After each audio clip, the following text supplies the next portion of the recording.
starting, looked positively average at times tonight. How did you manage to do that? Well, we spoke about it before the game. We know they haven't lost here this season and they've been a top team, but you know, we believe in ourselves. We just have to be us and go with confidence, and today we did that.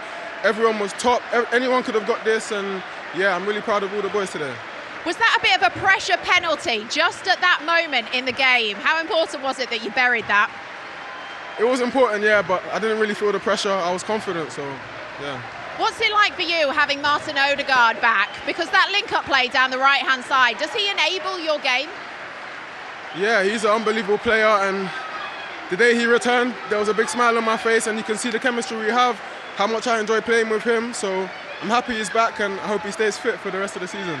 Absolutely, and look, Arsenal back in the Champions League, back with a win. Does this feel where Arsenal should be? Yeah, this is where we belong, so we've showed the level we can play at, and we need to continue like this. Bukayo, thank you so much. Thank you, cheers. Yeah, it's back where they belong, as Bukayo Saka says. And do you know what? On that away record, Arsenal hadn't won away in the Champions League in their last 5 games. They hadn't scored away in the Champions League in their last 4. This was huge. This equalled their biggest ever away win in the Champions League, which was 5-1 against Inter back in 2003. Are we now seeing, as we heard from Bukayo Saka, an Arsenal side that does belong in this competition, that is as good as some of the old Arsenal sides that we've seen previously?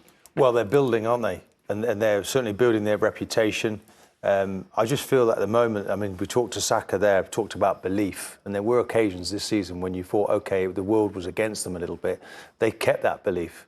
And I think Odegaard is a player that's come in and really opened up that creative channel for Saka, and those two in tandem are as good as anything in Europe on that right-hand side of that pitch. They really are that good.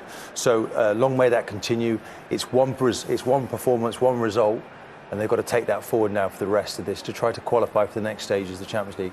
And as Rio said, it's going to be 7 or 8 games now where they're going to have to win on the bounce to put Liverpool under any kind of pressure in the Premier League. They're the rules. That's what happens. It's a tough league they're in.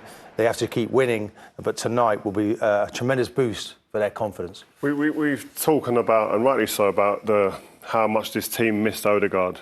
But let's not undercut or undervalue the importance of Bukayo Saka. Yeah. Because he had the armband at the end of the game there. He could be Arsenal captain without a shadow of a doubt. He doesn't need the armband. He's a leader in this team already. He leads them with his ability to take the ball all the time. Under pressure or no pressure, he wants the ball and wants to make something happen.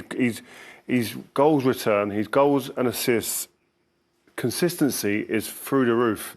And he's someone, again, who England are going to really have to rely upon in years to come.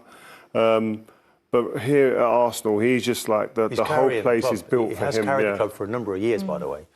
But he needs help around him. And, of course, when you see that in big numbers, of course, I think there's lots of mentions here tonight as well. I think Partey is somebody that the fans weren't sure about. I think he's probably having his best season. Timber was away last year with the injury. He looked really secure on that right-hand side. The two centre-backs. Does Ben White come back in the team if he's fit, with the way Timber's playing? Well, it's interesting. He's had surgery on his knee. There's competition for places. I think they're all going to be needed anyway at some point. There's so many games, isn't there, to get through. But it's now shaping up the squad. It's still work to do, though, because Liverpool, what are they, 8, 9 points ahead of Arsenal? Yeah. So in the Premier League, you turn your attention to that this weekend, playing against West Ham, who somehow beat Newcastle away from home, which now is not an easy thing to do. So there's never an easy game for them, but they've got to just keep in that mode. And I think that does a lot for their confidence too.